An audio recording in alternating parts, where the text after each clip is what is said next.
Olmaz Kösem. Handan pun menjawab, "Tidak, Kosem. Bagaimana jika raja meragukan diriku? Aku tidak bisa mengambil resiko ini." Kosem pun berkata, "Lalu bagaimana dengan Dudu Hatun?" Handan pun menjawab, "Hacia akan berbicara dengannya. Kita tidak boleh membuat raja merasa tak nyaman dan juga merasa kesal. Dudu Hatun pastinya tidak ingin membuat raja kesal." Kosem pun akhirnya mengerti. Jadi di sini maksudnya Handan ingin menutupi kejadian malam itu, seolah-olah malam itu tidak pernah terjadi. Itulah mengapa ia memanggil Halime dan meminta Haci untuk berbicara pada Dudu untuk tidak membicarakan kejadian malam itu kepada raja. Jika Dudu berbicara, maka Handan takut kalau raja akan mencurigainya, dan Handan tidak ingin itu terjadi. Safie lalu masuk ke ruangan Dudu, tapi rupanya Dudu telah meninggal. Safie pun bertanya pada dokter, "Kapan Dudu meninggal? Kenapa kami tidak diberitahukan?" Dokter pun menjawab, "Aku juga baru masuk, Sultana. Lukanya semakin parah. Dia tidak bisa menahannya." Safie pun berkata, "Semoga Tuhan mengistirahatkan jiwanya." Amin. Haci pun datang menemui Handan. Handan bertanya, "Apa yang terjadi, Hacia?" Haci nampak sangat tertekan. Ia pun berkata, "Aku telah berbicara dengannya, Sultanaku, tapi dia tidak mau mendengarkan." Flashback.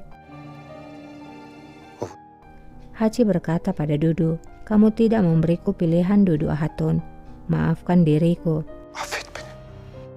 Haci pun mengangguk kepada Aga yang bersamanya sebelumnya. Aga itu pun menutup wajah Dudu dengan bantal. Hingga akhirnya Dudu pun menghembuskan nafasnya. Kembali ke masa sekarang, mendengar penjelasan Haci, Handan pun menangis dan merasa tertekan. Ia berkata, "Tuhan, maafkanlah kami."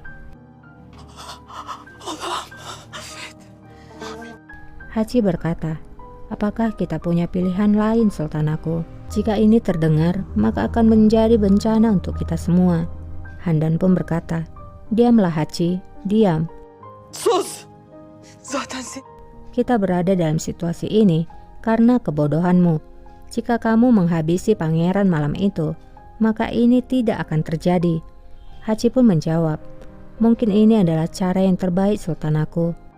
Kösem Hatun sağ olsun. Kosem Hatun telah menyelamatkan kita dari masalah ini." Handan pun menjawab, "Kosem masih berpikir kalau Safie lah yang telah melakukan ini. Dia tidak boleh tahu. Kita tidak boleh membuat Kosem menjadi musuh kita." Nah, disinilah terjawab kalau yang mencoba membunuh pangeran adalah Handan Sultan melalui ide dari Haci sebelumnya, dan ia akhirnya melakukannya. Kosem ingin menemui Dudu. Ia masuk dan berpapasan Ya, dengan Kosem. Safie Sultan. Safie berkata pada Kosem, "Mari, lihatlah Kosem, apa yang sudah kamu lakukan untuk menutupi kekacauan yang Handan Sultan lakukan." Handan Sultan'ın pisliğini örtme. Dudu Hatun telah meninggal. Kosem tampak terkejut mengetahuinya. Safie pun berkata lagi, "Kamu telah memiliki darah di tanganmu sekarang." Beni suç...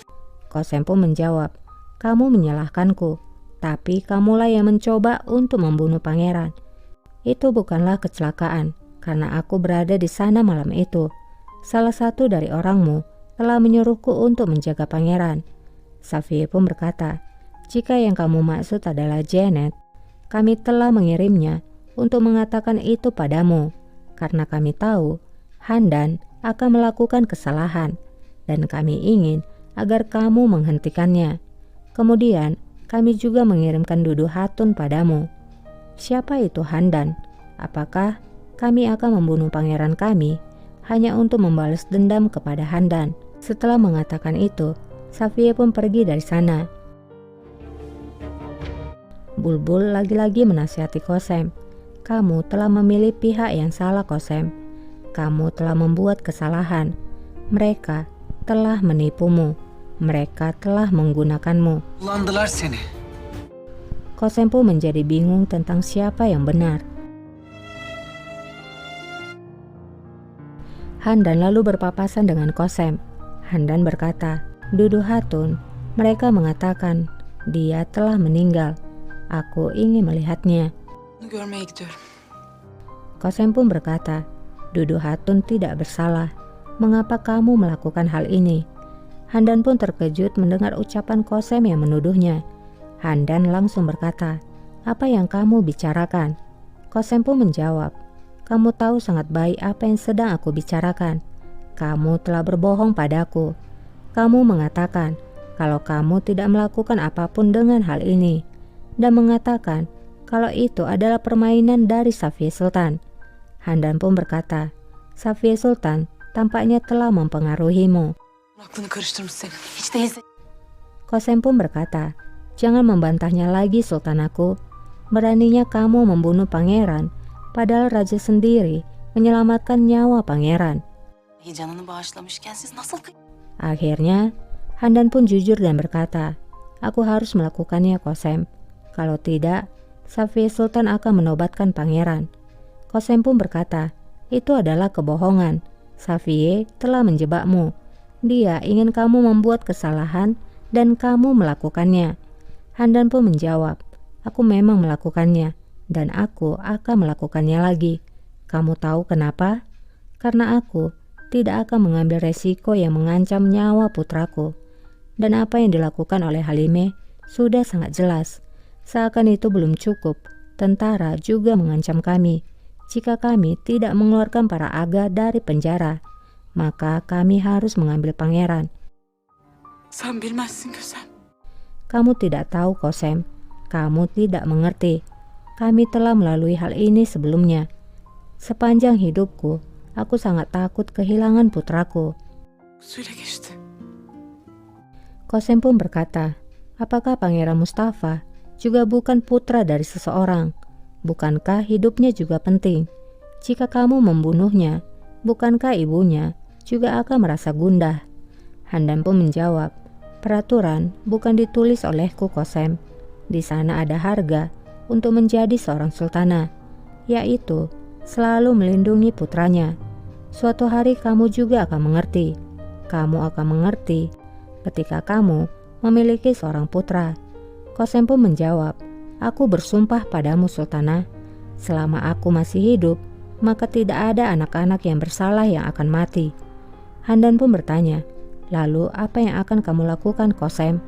Apakah kamu akan memberitahukan hal ini? Kosem tidak menjawab, hanya pergi berlalu.